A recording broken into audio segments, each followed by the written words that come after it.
waaqayyo ko madda burqaa nagaa ko ulfaadhu gooftaa ko waaqayyo ko madda burqaa nagaa ko ulfaadhu gooftaa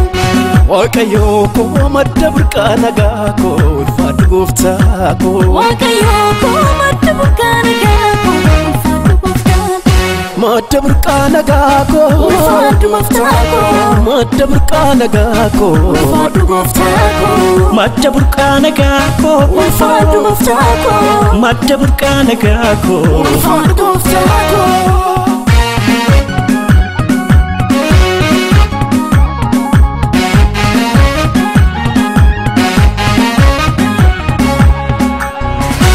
Paulos Silaasi ho garalkan walakka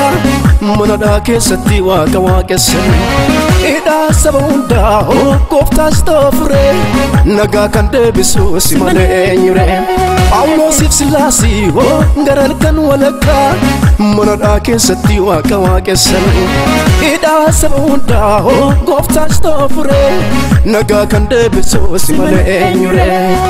Amin beku gofta si malee kan lubbu koof waadanaaf galee Amin beku gofta si malee kan lubbu koof waadanaaf galee Amin beku gofta si malee kan lubbu koof waadanaaf galee Amin beku gofta si malee kan lubbu koof waadanaaf galee Amin beku gofta si malee kan lubbu koof waadanaaf galee Amin beku gofta si malee kan lubbu koof waadanaaf galee Amin beku gofta si malee kan lubbu koof waadanaaf galee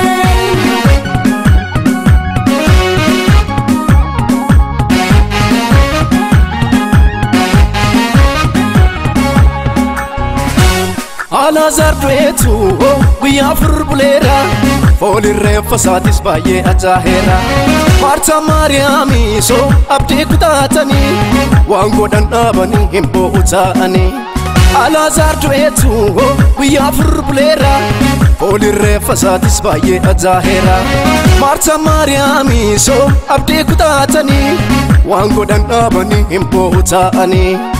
Goftaan garuu qattisaa dhaqee dhimimmaan isaanii si jarraa haqee Goftaan garuu qattisaa dhaqee dhimimmaan isaanii si jarraa haqee Goftaan garuu qattisaa dhaqee dhimimmaan isaanii si jarraa haqee Goftaan garuu qattisaa dhaqee dhimimmaan isaanii si jarraa haqee Goftaan garuu qattisaa dhaqee dhimimmaan isaanii si jarraa haqee Goftaan garuu qattisaa dhaqee dhimimmaan isaanii si jarraa haqee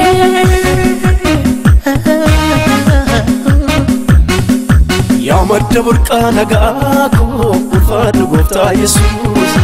jaalallee jaalatamaa ko si jaalladhaas muus nagaa natti naaf laattee kan biyya lafaa miti kan baraa baraatti malee kan mul'ate baduu miti yaa madda burqaa nagaa ko ulfaadhu gooftaa Yesuus jaalallee jaalatamaa ko si jaalladhaas muus nagaa natti naaf laattee kan biyya lafaa miti kan baraa baraatti malee kan mul'ate baduu